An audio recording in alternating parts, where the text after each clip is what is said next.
Welcome to Alter. I'm your host, Nicole Meline. This podcast explores the practice of transformation, of growth, as a dance between hustle and flow, altering, changing, growing, becoming, and altering, offering, surrendering, opening to divine conspiracy. It's the dance of the leader, athlete, creator, entrepreneur, committed not just to optimal expression, but to exceptional being. So here are adventures in sweat and divine conspiracy. Awake to all the grit, dirt, and complexity of our world. Alert to the graces that come alongside the struggle, the hustle. Encouragement, an infusion of courage for the moments you need it most. I'm your host, Nicole Meline. Welcome to Alter. Hi friends.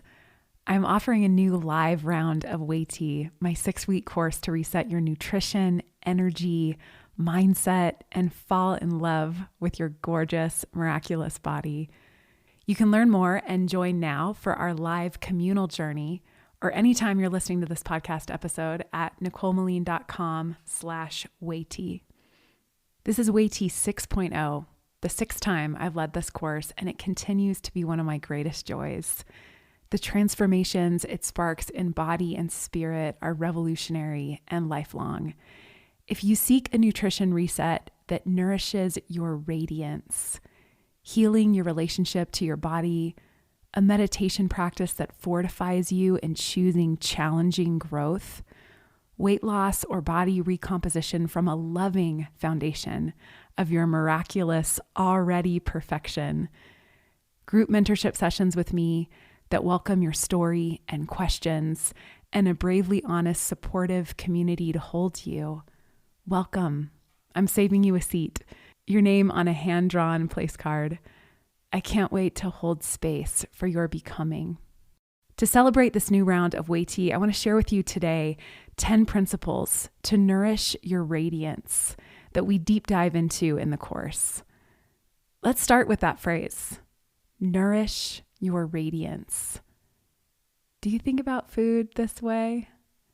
As a miraculously concentrated, hopefully delicious, don't settle for less, package of nutrients your cells need to optimize their purpose and your radiance, your creativity, your legacy. Included in HIIT is a meal plan of some of my favorite nutrient-dense, plant-celebrating, clean, protein-rich recipes. It's also available at my online store at shop.nicolemeline.com. I want to read you the introduction to this meal plan. The heart of HIIT is a journey heartward, an excavation of your appetites, the deeper hungers driving them, and your own body's wisdom. Honoring and learning your own food sensitivities and intuitions, we experiment with non-obsessive, so important, sustainable, whole foods-based macro cycling to ignite your metabolism and detox your system. Creating nutrition principles that energize your purpose for this season of your life. HIIT is not a diet, it's a feast, a practice of joy, freedom, wisdom, and intentionality towards food in all its forms, all of the inputs that you're taking into your system. Your body knows. Breathe into that. Trust. Your cravings can change and be shaped by a practice of intentional choices. This course is a laboratory, an invitation to experiment with delicious plant-based, clean protein, and low-sugar meals to energize your creativity. That's why we eat, for pleasure, but not at the cost of inflammation or depletion. We eat to extend pleasure after the meal, for ease of digestion, for long-term energy and creativity. We eat to satisfy the hunger of now and practice a pause once satisfied, trusting the provision of the future. Our meals can be a celebration of Earth's abundance, an occasion to realize how we might feed the hungry, an opportunity to fuel our core identity as creators, not just consumers. As we discuss in the HIIT course, these meals offer options for both plant-based and low-carb days and high-energy snacks, as well as resources to support a regenerative full or partial fast to ignite your body's fat metabolism and healing autophagy process. We eat to feast, to gain weight in the world, to create legacy. The definition of the word feast is to eat sumptuously. And also, I love thinking about this, a meal in dedication to someone, to something, a celebration all its own. The 10 principles to nourish your radiance I want to share with you today are both simple and quite possibly revolutionary. Each one of them was a revolution for me in refining my nutrition and relationship to food and my body, and sharpening my intuition for what my body requires versus all of the flood of nutrition and diet plans and training regimes that are out there. Those are incredible resources. But if your own intuition for your own body's responsiveness, your own body's hungers is not fine-tuned, that whole cycle of trying this approach and this diet and that can just be this endless kind of experimentation where you don't really land in that sweet place of savoring and feasting and a kind of mindlessness, a kind of ease and neutrality towards food versus obsessiveness with it, an obsessiveness with what you're eating. So we go deep into each one of these 10 principles in HIIT and into much else, but I want to share them with you in broad strokes today, and I'd love to hear what new practices or mindsets they open for you. Principle number 1, savor. What does that word feel like in your body? Here's some ideas, some ways you might savor your next meal.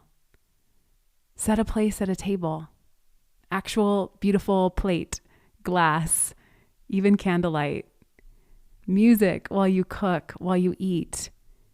Eat at least 3 hours before you plan to sleep. Pause before you begin with grace, prayer, or just simply a breath of gratitude, a blessing, a moment of mindfulness of the path of this food to your plate. Eat until you are 80% full, attentive to energy levels. Eat to energize, not to numb. There's a lot there. And save room for dessert. Principle number 2, eat when you're hungry. Don't eat when you're not hungry. Stop when you're full. Notice the stories you tell, the fears you feel in justification of eating beyond fullness. Do you believe these? Do you want to believe these?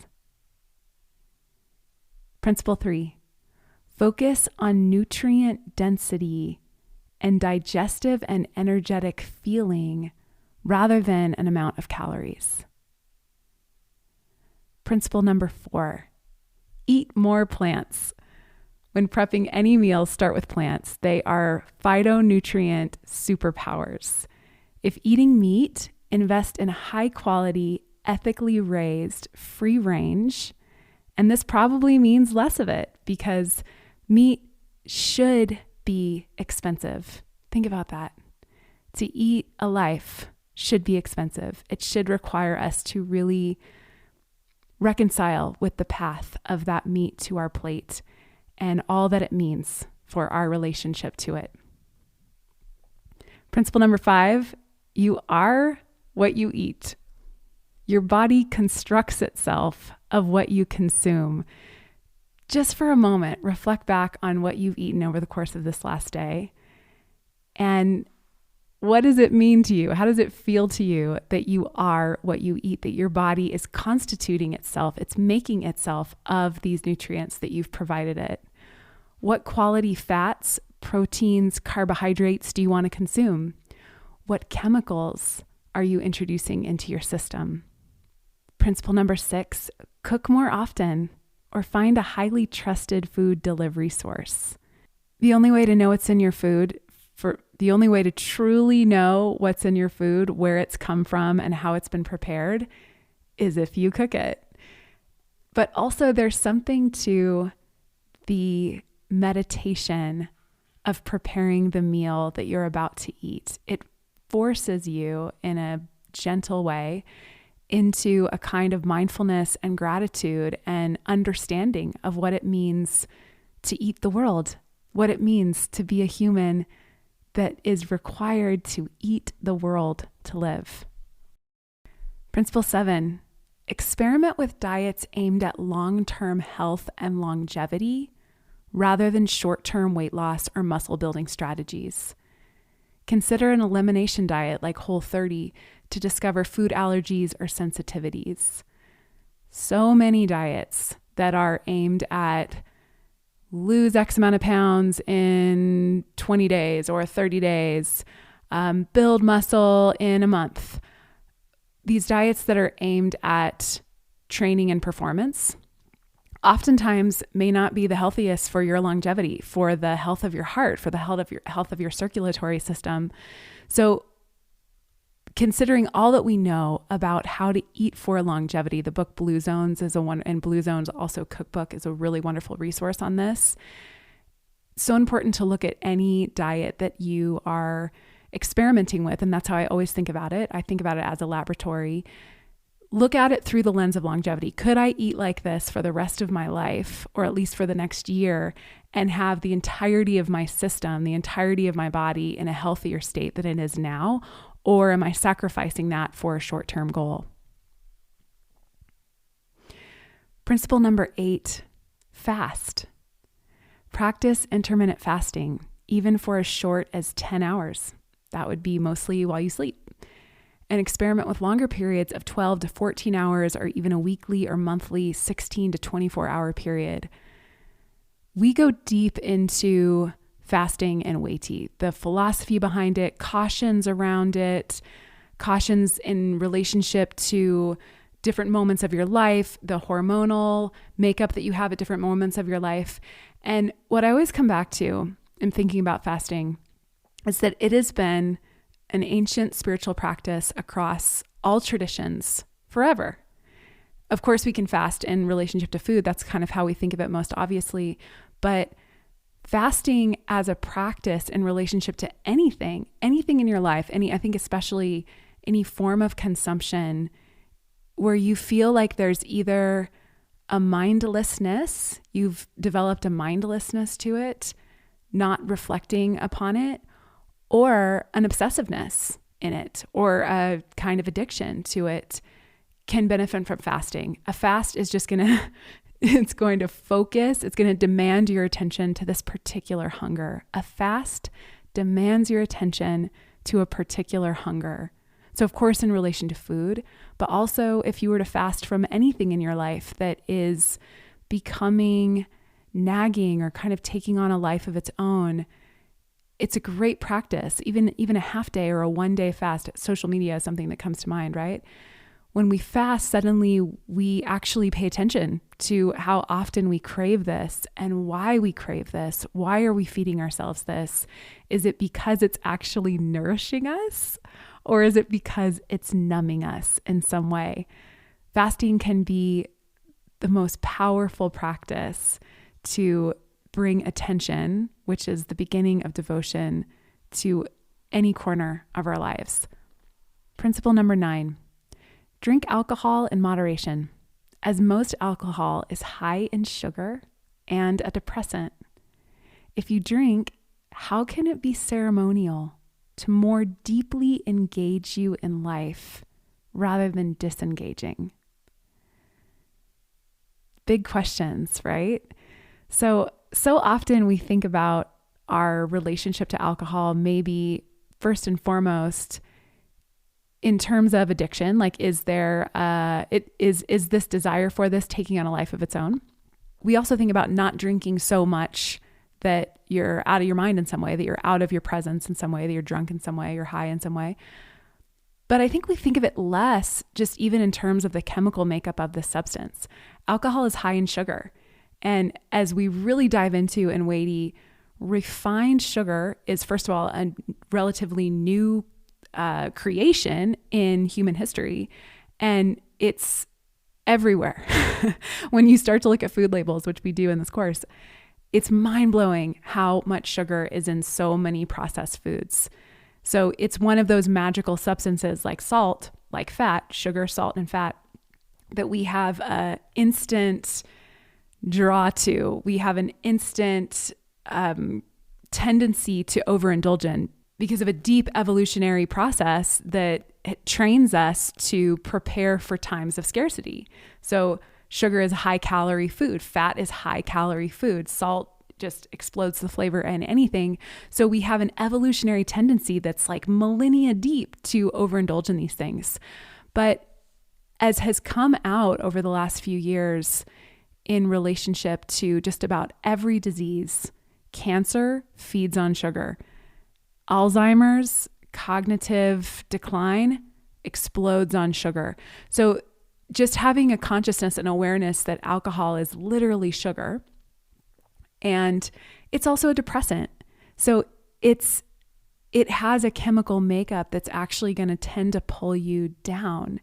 So being aware of these things, and also being aware of the potential gifts of fermented drinks, which we've known about forever, right? The kind of heart opening potentially or body opening potential it can have for us is very powerful. So I really love this question of how can it be a ceremony if drinking is right for you, which is such an important human question. It's a question that all of us should really, really sit with. Fasting, I think, from it is really helpful in assessing that. And if it is a tool to engage you more deeply in life rather than disengage, numb out, then it's interesting, right? Then you can ask yourself this question of how can I have a ceremonial relationship with this substance? But also the other side of that question can be an invitation to incredible growth. If it tends to be a relationship of addiction or habit versus intentional choice, ceremony, very, very different experiences. That right there is this invitation to becoming more authentic in who you are, just even through the lens of your relationship to this one substance. Principle number 10, which is a favorite of mine, just in relation to everything, as is true in so much of weighty, it all has this kind of hashtag apply to all. Take all of these principles and they can apply to all corners of our lives. Principle number 10 is add before you subtract. So what I mean by that is crowd out the bad with the good. Instead of looking at the habits in your life, maybe especially in relationship to your eating, to your drinking, what could you first add in? So I love my kind of like easy secret weapon tool is the green smoothie, the daily green smoothie. Nutrient dense, super energizing, and get all of your plants for the day in one go. So just by adding that, I find that I have less of an appetite for less nutrient dense foods. But this is a principle that's true in all areas of our lives. When we want to change, when we want to let go of something, first add in the good substitution for it. And slowly this is something I get into in weighty as well. We get snobbier. We up-level our expectations. We raise our standards. So I give this example of, I love a great croissant, like an amazing, Parisian, hot from the oven, so light, flaky on the outside, gooey on the inside. Yes. And when I remember the first time that I had like a real croissant, hot from the oven, and all of a sudden it ruined every other croissant for me. It ruined all lesser croissants. And so I walk into Starbucks now and I look at or any coffee shop, and I look at the pastry display, and it's generally disappointing. It's generally not worth it because now I'm a snob. Now I'm a croissant snob. And so I know if I'm going to indulge in something that's going to be delicious and not necessarily nutrient dense, but maybe joy dense, right? It's going to nourish me in a different way. It's going to be an exception rather than the rule, but I want you to up-level your treats. The same is true with anything. When you start to add in a great friendship, when you start to listen to podcasts that raise your vibration, when you start to raise the standard of what you're taking in any way, it starts to dampen your appetite for lesser experiences. Every habit that we have in our life, we have for a reason, which is so simple, and it can be a revolutionary insight. Every habit in your life that you want to change, that you know is not serving you, it is serving you in the sense that it is supporting you in some way. There's some heartbreak, there's some longing, there's some perhaps overload in your life, some stress overload that you're carrying for whatever reason, maybe because you have to, or maybe because you're telling yourself that you have to. And so the habits that we have, even if it's like your favorite snack food that you know does not serve you and you are kind of addicted to it, it's like part habit, part craving. There's a reason for that. And to actually begin to ask yourself that reason of, what does this give me? I have this thing, I eat this thing like every afternoon. What does it give me? Oh, it gives me a sense of joy, of pleasure, of a break. How could you give yourself that joy and pleasure that is actually going to meet that deeper hunger in a more intentional way that is nourishing you? So when you begin to add those sources of nutrition, and I mean that in the broadest possible sense, like all of the inputs of your life, not just what you're eating, it's going to make you snobbier. It's going to raise your vibration. It's going to raise your standards, your expectations for what you're going to take in. And what happens is that those lesser habits just kind of start to feel like a waste of time. They kind of start to feel like not worthy of who you're becoming. So I want to challenge you actually just today, something that you want to change in your life that's really proving hard, impossible. What could you add into your life that is going to meet that same hunger and need that might begin to crowd out that habit that you want to release? Add before you subtract, and have so much compassion and curiosity toward yourself versus judgment. What is it that this is providing me? What is it that this thing that I can't let go of is providing me? This thought pattern that I can't let go of is providing me. When we get curious about that, we can then become intentional about how we're meeting that need. So, my friends, I hope that these 10 principles have sparked some new ideas for you. And if Weighty is calling you, trust that it has something essential for you. It's a very different course, program, anti-diet than is on the market. And that's why I created it. I couldn't find anything that invited me to reflect on and refine my nutrition that looked at that from a holistic standpoint, from all aspects of my life, and looked at the why that's driving the what of what I'm doing. We're coming at our whole entire lives, our purpose, our legacy through the lens of food, through the lens of nourishment. That is really the invitation of Weighty.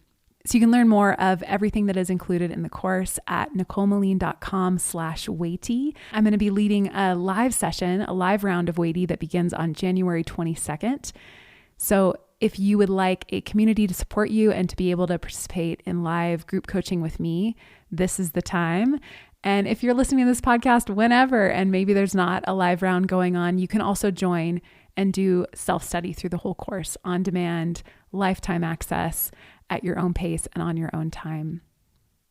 And you can explore more of the themes and philosophy of Weighty in my earlier podcast episode I'll link to in the show notes here, called Your Body is a Miracle Machine. If this podcast has inspired you, I would love for you to share it with a friend, maybe just text it to somebody, and to leave a review, to rate and review it on either iTunes or Spotify. That helps other people to find it. And as has been the truth, the gift of the truth of my life that I've experienced, our heart's work draws our heart's people. I think of my work, I think of your work as much nourishment to ourselves and also a magnet to the people that we're meant to meet, we're meant to create alongside. So thank you for sharing this podcast, your rating of it, your reviews. As Ram Dass has said, we're all just walking each other home. I'm so honored to walk home with you, to walk you home to your heart, to walk me home to my heart as we alter together.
which gives these 10 principles to nourish your radiance that are both simple and quite possibly revolutionary. Each one of them was a revolution for me in refining my nutrition and my relationship to food and my body. Again, we go deep into each of these and share resources in relation to each one in Weighty. But for now, I'd love to hear what new mindsets or practices these open for you.